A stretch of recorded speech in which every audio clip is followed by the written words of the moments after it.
watch until 10 p.m. So this is not our first and only batch of storms that will be pushing through. We will be talking about the potential of some storms as we go into tonight as well. Once again, we have two areas to highlight here. I'm going to repeat myself quite a bit as we go through this.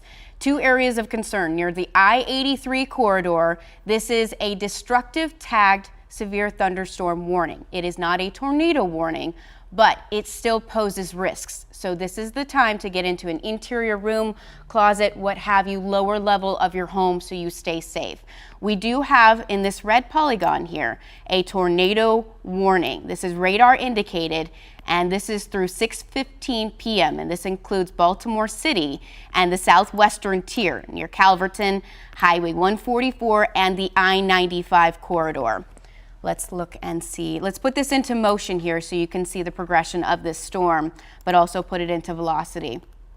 That coupling isn't as strong as it was before with the reds and greens here, but it is still strong enough to have that warned system. So if you are to the north of Lansdowne near 295 or the I-95 corridor, it doesn't look too populated from this map here, but Westport, Cherry Hill, Morrell Park, Calverton, Baltimore, you are in this tornado warning. You need to get to your safe spot right now. This is until 6:15 p.m.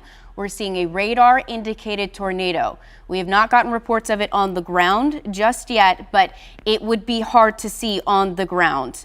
I'm going to look at chat here to see if we're getting any more reports here. It does look like the destructive tagged lighted here. It's been reduced ever so slightly. This tornado warning, once again, expected to expire around 6:15. But if you're in Calverton, Baltimore, Southwest Baltimore, it does look like you are in this area. West Baltimore, Cherry Hill, Westport, South Baltimore, including Fells Point. You are included in this. This is heading towards Canton and a little further onto the I-95 corridor. Colgate Creek, you will be next up on it. You have about 15 minutes at most before this starts to push through towards your area. If I have called out where you live or a town near you, this is the time to get into your safe space. Once again, that is an interior room that keeps you away from the outside of your home or the lowest level of your home. This is allowed to expire by around 6:15. It is not as strong of a coupling as we saw initially, but it is still there, and we are still getting reports from other portions of this storm. And I'm going to zoom out here because this is not our only area of concern as we talk about storm coverage tonight. I'm going to switch back over to regular radar here so you can get a look. Just to the north of Cockeysville, we're going to talk about this community here with this destructive tag. It does include Moncton, Butler, Sparks, Phoenix, Jacksonville. This is a destructive tagged severe thunderstorm warning. This is not a tornado, but this has destructive tendencies with a history of damage to property and trees as well as power lines. You may have lost power at this point. You need to get to your interior space. This is expected to expire around 6:15 as well. If we zoom out here, we see a little bit more severe weather off towards our south as well, near Severn, Bowie, Stevensville, towards Easton now. They have a severe thunderstorm warning as well. We're going to continue to look at southwest Baltimore here. This has been condensed, this tornado warning, but you can see it just has a lot of rain with it. If you are outdoors, do not be. We have a traffic camera. I don't know if you guys can pull this up here, but if this is touching down, it's going to be rain wrapped. You're not going to be able to see a lot. You're going to see a lot of rain, you're going to hear the winds, and you're going to see frequent lightning with it as well. And I'm actually going to turn the lightning on so you guys can see what I'm talking about. Quite a bit of lightning near Baltimore, once again in that tornado warned polygon, flashing red, that is expected to last until around 6:15 this evening. We're talking about a lot of severe weather as far as thunderstorms in the area. Chris Swaim is now getting mic'd up. He's going to help me with a little bit of this coverage here and helping me to look and see if there's any more rotation within the area. But right now we just have one tornado warning, and this is in southwest Baltimore. This includes Cherry Hill. This includes Fells Point. And we're going to zoom in here and get a few more communities. Calverton, Baltimore, the city proper, you're probably hearing a lot of thunder at this point. Butchers Hill, Canton, Brooks Hill, Colgate Creek, and East Point, as well as Colgate. You're included in this as well. Montclair. You guys need to get into your safe space. This is radar indicated, yes, but even if it does not touch the ground, this system has a history, a destructive tendency, and we've seen reports of inch hail the size of an inch around. You can see that traffic camera there. A lot of rain on the roadways. If you're near the I-95 corridor, pull off to the side of the road. Let this pass over you. We have about 15 more minutes of this system pushing through. If it holds together, that is when the tornado warning should be allowed to expire. It has been condensed since it initially was issued. It does look like it is still in the area though. Pardon me just for a second while I speak to Chris. But if you're in this area, make sure to get to your safe space, find ways to get warnings. I believe Chris is now mic'd up here. Yeah, Abigail, I'll take over the radar for you if you want to step in front of the chroma key here. I just talked to Kelly, by the way. She's been at the Black Eyed Susan race downtown in Preakness. They did evacuate ahead of this. So thankfully, a lot of people taking this warning seriously. On my drive in, I mean, York is an absolute river. You have to drive in the center of the road because of this torrential rain. And Abigail, new tornado warning just issued. I'm going to pull up the latest information on that. Why don't you talk about the time here and we'll zoom in on some of the rotation that we're seeing. Okay, it looks like a tornado warning through 6:30 p.m. It does look like an extension from the coupling that we saw earlier near southwest Baltimore. Now it includes Dundalk here as we zoom in. Edgemere, Evergreen Park, Island View Beach, Breezy Point Beach. Now these areas, you're a little on the eastern tier of it. It's going to take a little time before it gets to you, but I do want to mention this will be rain wrapped. You are not going to be able to see this very easily, and it has a history of the thunderstorm itself, not even this tornado warning, a destructive history. We've seen quite a bit of hail.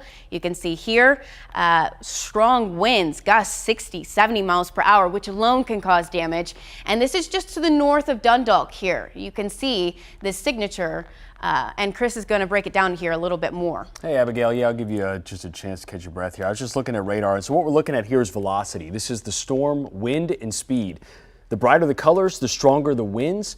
And then the change in color is a change in direction, right? So there's a little silver of green. I'll circle it inside that circle right here. That would be the area of rotation. So I'd say our immediate, most greatest concern is right there on the east side of Baltimore, in between Baltimore and Dundalk. There's some strong winds coming out of that either way, but this new tornado warning, to Abigail's point, is radar indicated. So that means we don't have eyes on it, and we're not going to be able to. Driving in, this rain is in curtains. You can't see more than 25, 30 feet. So these are the worst kinds of tornadoes. I know there's always someone that wants to go out there and tries to see this. You won't be able to. Please don't try. You put yourself at risk. It's just not worth it here. But our area of greatest concern is going to be right what we call an inflow notch here. So what happens is storms get sucked inside, or the wind gets sucked inside these storms and kind of creates this little divot that works its way in. You can see this here. So the wind we're looking at is pushing back toward the storm, and the storm is pushing the wind out. A radar update there. So let me move this for just a second. But that would be our biggest concern right off the bat is that little what we call an inflow notch. This is moving really fast. In a 5-minute update, which is what we get when we're in storm mode, when this radar updates more and more often, is now right over Edgemere and Evergreen Park. So safe place immediately. I know it's been a while since we've done this, so a really quick flash reminder. Get to the interior of your home. The easiest way to say it is just put as many walls between you and the outside as possible. Get to the lowest level. If you live in an apartment, if you know your neighbor on the first floor, you got a few moments, but if you're in this box right now, the best bet is to just get away from glass.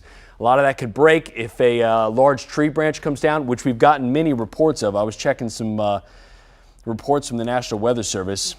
Wires down, branches down. That's where we get most concerned. That's where that could hit the home, break right into it. So if you have layers, if you're padded, it's a better option here. This is going to get over the water, so we'll have a brief reprieve, a chance to reorganize. But Eastern Shore, I want everyone to be thinking, okay, what's my refresher plan? Can I grab a helmet quickly? I don't know how long this is going to hold together. Historically, in storms like this, what's inside a line are very quick spin-ups. It's hard to get a tornado to sustain itself, but we want to err on the side of caution here because this storm has a history of damage.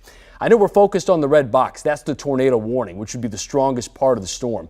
But we are just smeared with yellow boxes, which are severe thunderstorm warnings. As Abigail's been talking about, some of these have been large hail and damaging wind. They've been some of the biggest concerns that we've seen many reports come out of. So if I'm not immediately focused on your area, just a general rule here tonight is to be away from windows and in an interior room, because even these thunderstorms have produced a lot of damage. We're keeping a close eye on different reports, and I will watch each radar update as it comes in. Abigail, if you want to take it over for just a moment, I'm going to check power outages just a second. Yeah, and with that destructive tag, just talking about that a little bit more, the northern tier of the state, hopefully that has been allowed to expire. But we have been talking about the destructive tendencies of some of these thunderstorms, and you get a thunderstorm warning, which has 58, 60 mile per hour wind gusts. But when you get a destructive tag, this means we're seeing up to baseball-sized hail and damaging winds up to 80 mile per hour gusts. And this is had a history of it further to the north near I-83. Now these two areas here we're focused on because these are the active tornado warnings. Once again, this one was allowed or is expected to expire around 6:15 near Dundalk. This is our primary concern. That's where we saw the strongest indication of some rotation. This is going to be extended through 6:30, and really this is the extension of the first one as it is pushed to the east. If you're in Dundalk, you need to get to your safe space right now. This is not the time to be outdoors trying to look and see if you can see anything. You're going to see a lot of lightning and you're going to see a lot of rain. This is going to be a very hard system to spot. And we have the traffic camera up here for 695, and we're getting those frequent flashes of lightning, and it is just hard to see, even with this camera, even without the kickback of rain from someone in front of you.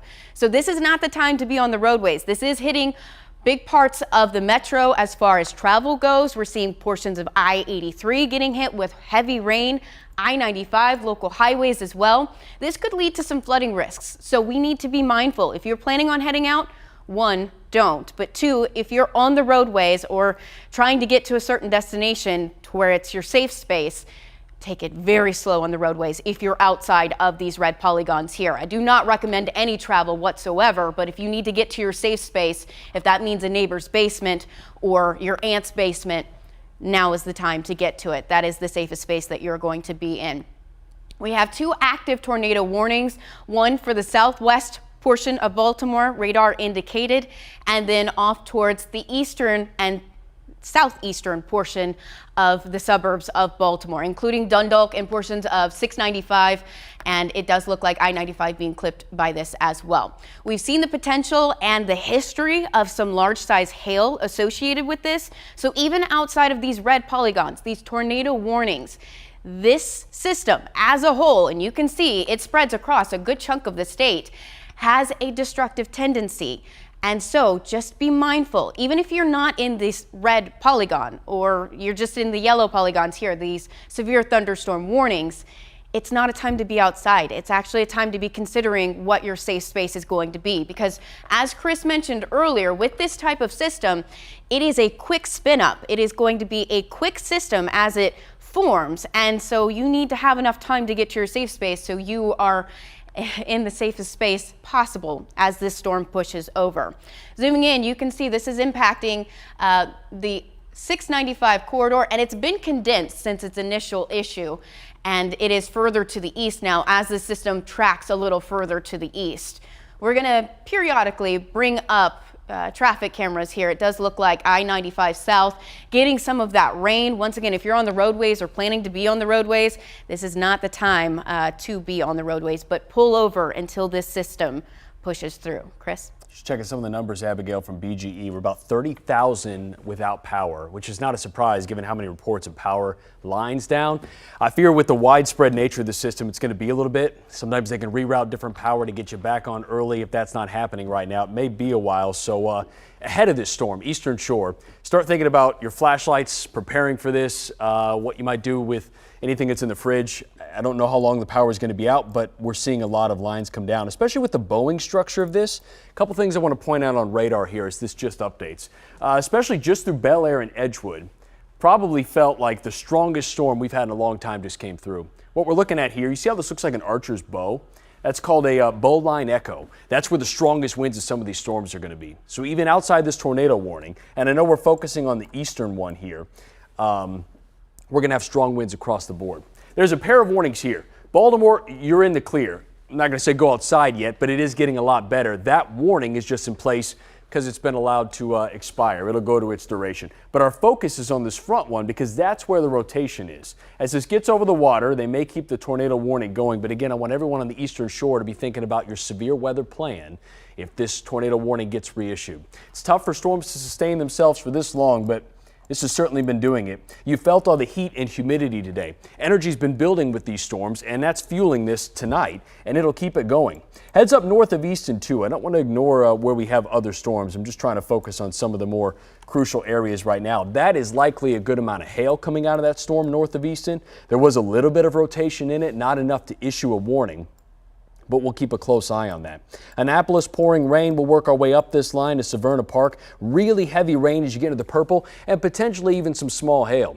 I drove in quickly when I saw that warning. Looks like it was going to be issued. And on my drive in, thankfully, we didn't have any hailstones falling, but torrential downpours. I mean, this is going to overwhelm a lot of sewer lines, a lot of drainage lines, and the added factor of taking down a lot of tree limbs, branches, that's going to gather along water drainage systems and cause a lot of problems.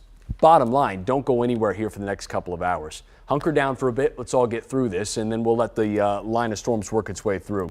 Thankfully, on the backside of this, if you're watching this west, Baltimore or Towson or even Cockeysville, we're looking a lot better. So we're in much better shape. But this storm has certainly still got a lot left to go. Some of these radar returns have been incredibly bright as we continue to monitor everything. Damaging wind to the north, main concern. That tornado warning still in the metro. And I want to mention we're in our 6 o'clock hour show now. We want to stay with this as long as this tornado warning is active. I want to make sure everyone is safe. Frankly, this is going to be the top concern here for the next bit or so as this storm gets out of here. But know as we get closer to 6:30, if this tornado warning is dropped, we'll get you back. But in the meantime, I want to make sure everyone is safe and good to go. Abigail, I'm going to look a couple things up if you want to take over from here. Okay. Yeah, we're going to focus in on this red polygon here, once again, near the Dundalk area as it pushes through. This is radar indicated. Even if you go outside, you're not going to see much. This is rain wrapped. We're going to have a lot of lightning associated with it, though, as it pushes through.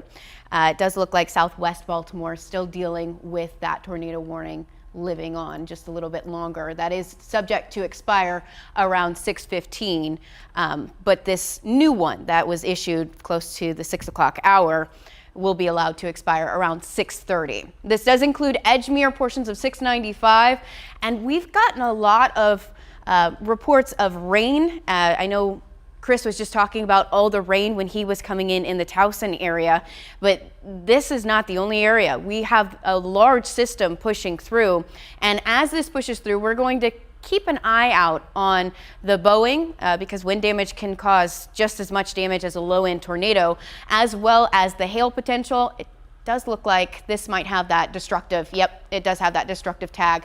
As this system pushes further to the east, we're seeing that destructive tag, and remember, we just touched base on what that means. 80-mile-per-hour gusts of wind, up to baseball-size hail, and with the previous storms to the north of I-83, we had that destructive tag, and we saw trees down and reports of damage. And Chris, I'm going to throw it to you to talk a little bit more about this on the eastern shore. Hey, Abigail. Yeah, this is a storm we were literally just highlighting, that one north of Easton. It's spinning. There is what we call a tornado velocity signature. It's basically radar analyzing it and saying, okay, it looks like there's some rotation. It's likely what's called a mesocyclone. We're talking a lot here. What we're saying is that the storm's starting to rotate. Could potentially be a funnel cloud with this. We'll see if a tornado warning is issued, but with a destructive tag, that elevates a severe thunderstorm warning. So almost everyone, if you're seeing this, is under a severe thunderstorm warning now. What we're keeping a close eye on is this destructive tag, which sort of takes it up a level. So I really want everyone inside that box to take this seriously. This storm is so widespread, they're kind of drawing, and them being the National Weather Service, these huge polygons just to encompass everything. It's widespread, it's for everyone tonight, and we're going to have to keep a close eye on this. Here's the best update out of this, though, the tornado warning that was near Edgemere that Abigail was just talking about has been dropped. That sometimes happens when it gets over the water. It's a chance to regroup, reanalyze. We're sort of in between radar systems here. There's one in Delaware and there's one in Virginia. The farther you get away, the harder it is to read. So the National Weather Service likely regrouping here, but we're still keeping an eye on a couple of those inflow notches that we were talking about. A couple of little inputs that could start to spin here again later. You see it there on the left side of your screen with a traffic camera there on the right. That destructive tag is elevated. It's the stronger part of the storm, but there's already blanket severe thunderstorm warnings out for the entire eastern shore. So as this system crosses the bay, and we want to stick with this, a lot of concern about what kind of damage we could see. Already a lot of reports coming in, and they're likely to pile in here as we keep going because a lot of people are likely not able to assess the damage here. We are tornado warning free. I know that one's still showing up, but it will drop in a minute. It's just been allowed to expire. The storm is not there anymore. So if you're under that tornado warning, you are in the clear. We've been keeping a close eye on everything. I'll tell you what, I need to talk to the people in the back room here real quick. If you guys want to get back to the show, you'd let me know. We technically don't have a tornado warning. I'd like to keep covering this. You give me a heads up, but we're good to go. We're going to keep going. We'll do it now? Yeah, we're going to keep going. Keep coverage? Okay, just a little bit. I do want to mention in the chat, they did talk about a flooding report. Flooding on 895 in the Baltimore Harbor Tunnel. Yeah, so as we go throughout the night, we're going to get more and more reports from where the system has been. It takes a little time to gather reports and timestamps as well as the damage assessment. So as we go throughout the night, we may be talking about damage reports from the 5 o'clock hour or from earlier on in the 6 o'clock hour as we progress through the night. So with this system, and especially the destructive tag on the system, we do expect to get quite a bit of reports filtering in here in the next hour or so.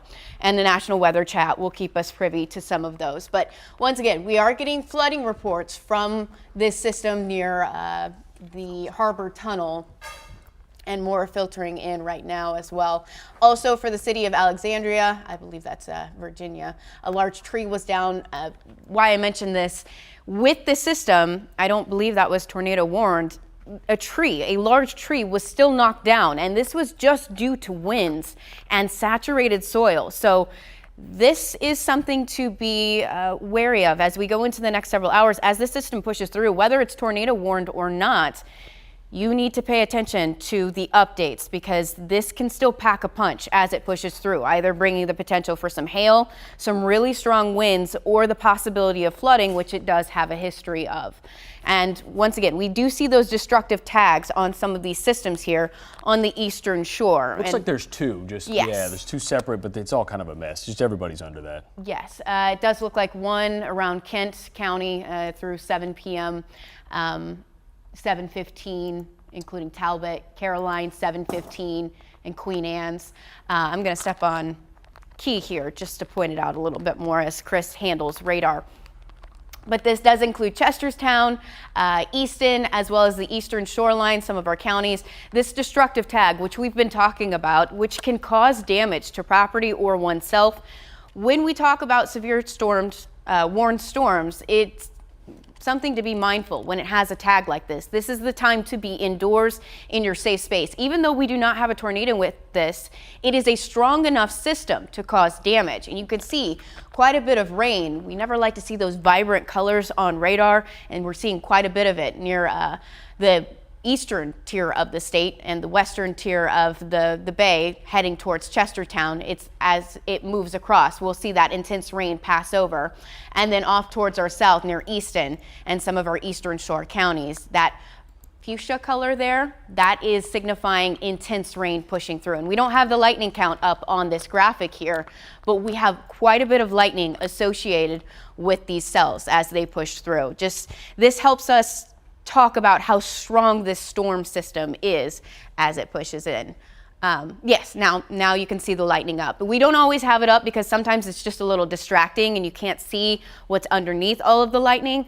But the count is in the 500s. Quite a bit of lightning from the northern tier of the state through central portions, the eastern shore, and the southern tier of the state. So we have quite a bit of thunderstorm activity across the state tonight. Chris? Hey, Abigail, Kelly Swoop just walked in. She just drove back from Pimlico. Glad you made it safe. I got to imagine it was a mess out there. Yeah, Chris, it was really, really bad, but I tell you that they handled it very, very well at the race course. A little after 5, the rain started coming down, but the ambassadors that we were working with from the event said that we're going to evacuate the chalet and move everybody over to the indoor part of that. Yeah, and part. they do. We've heard about this. We've been talking with them in anticipation of the Preakness. We thought this, event might be concerning for that, but really we've heard from them that they have their team on staff ready to go, watching the radar as it comes through, making sure they're keeping everyone safe there. And Kelly, you can't stay in that infield, even though there are structures. Right, but it's basically a tent with metal poles. So what they did was they evacuated the finishing, they evacuated the turfside terrace, and we were in that group. I posted something on Instagram Live. Everybody was being evacuated. Everybody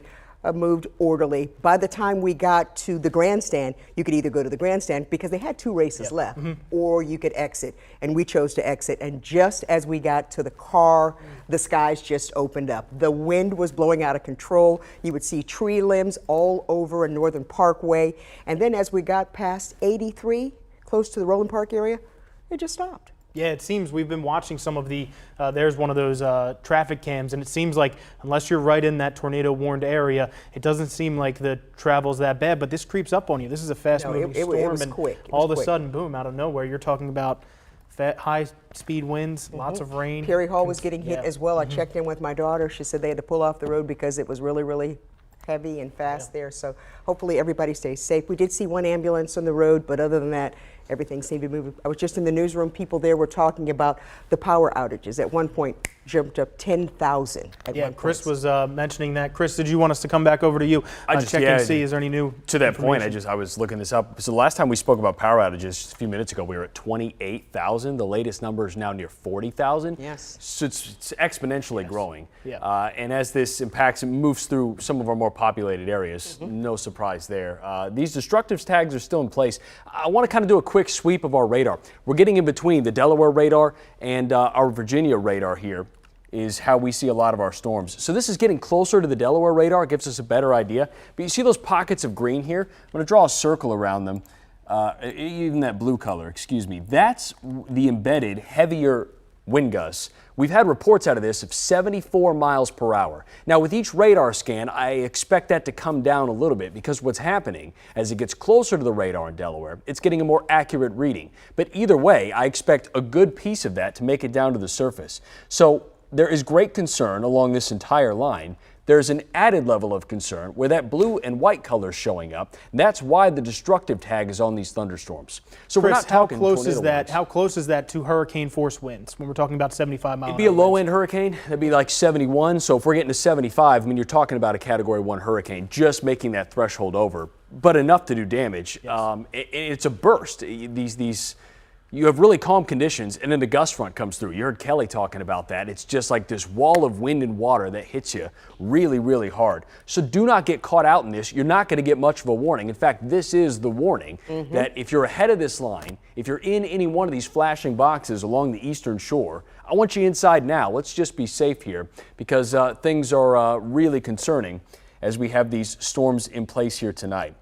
I'm thankful that I'm not seeing a lot of rotation out of this anymore. We're not seeing those tornado warnings issued anymore. But again, either way, these storms are more than your garden variety spring and summer thunder showers. We're talking destructive potential here, breaking windows, taking down trees, power lines, things like that. To that point, I know a lot of people are driving out there right now. We're getting right into the heart of rush hour. Hey, a big point here, if you see a power line down, don't try it. You don't know if it's live. Sometimes they come down and they're still live and you're not safe driving over those. So please, please turn around, go the other way. Flooded roadways, try to avoid them. It's just not safe. You're putting yourself at risk, and know that emergency managers are likely swamped right now trying to get people out to emergency calls. It may be a bit before crews can make it to you in time. Go a little further south. I want to look at an area close to Easton. It's not any strong rotation, but just a close eye on this right here. Yeah, we're keeping an eye on that. That's been kind of like that. It's had what's called a tornado velocity signature for a bit. So we are watching that potential for that storm spinning. Let me take us back over to radar. This is the more traditional view. We've been in velocity here, which really looks inside the storm at the wind. Doppler radar is incredible. It can clock the raindrop speeds as they fall and gives us an idea of how fast the wind is moving.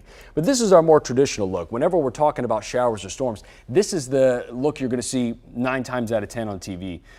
You can see how intense these storms are, but what we're doing is we're cycling through different products just to see what the wind looks like. Is there any hail inside there? And I haven't seen a lot of reports of hail. These have mainly been wind makers and a testament to the kind of damage that we're seeing. Pepco, an update by the way, more toward the DC area, 23,500 without power, still close to 40,000 at BGE in our area. So seems like the Baltimore metro area really seeing a lot of reports of power being out. I just got a text from my wife. She's actually out of power too, so we lost it there as well. So that's in Towson, correct? Going to be widespread. Yes, it's in Towson. Yep. So this is not just where that tornado warning was. This is a large area that we're seeing impacts from the down trees, possibly on power lines, situations where maybe even the wind just blew over a power line. Yeah, and that happens in summer a lot because, as we noticed, the trees have just blossomed quickly. They all have leaves on them now. And while that does make the tree healthier, those sort of act like sails. So when you get those strong winds, it catches all the leaves. It's easy enough to pull that tree limb down. It'll likely fall on a power line, and then it'll take the whole line down. They'll just domino effect. There's a lot of weight on those lines. So again, if you come across that, avoid it at all costs. I want to make sure that everyone is as far away from those as possible. We're with you for a few more minutes. Are we out of the woods yet, Chris? We're still. I'm watching those destructive thunderstorms on the eastern shore. Okay. We don't have a tornado warning in place. These are still causing a lot of damage. We'll have to assess as we get closer. I just want to give you a heads up. If you're arriving early for world news, it sounds like the plan, we're going to head to that, but we will be watching this very closely. We're going to break in with any kind of update if we get a tornado warning in place or if we're getting widespread reports of damage. There's a little bit of a lull in the reports here now because this is over the water.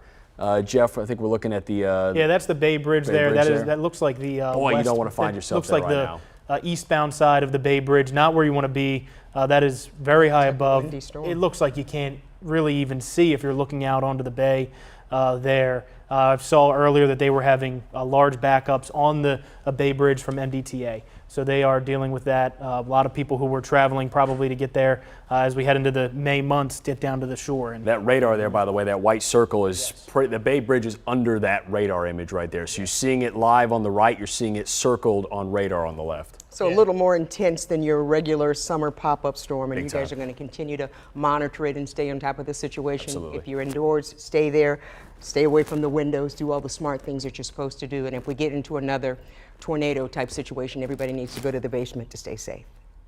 Yep, and we'll be here watching it very closely. Any updates we need to take care of, we certainly will, and 7 o'clock will be our next full-time update there, so we'll be watching things very closely. All right, Chris, Abigail, we appreciate all your coverage. World News Tonight with David Mears coming up next. All right, keep it right here. Stay safe.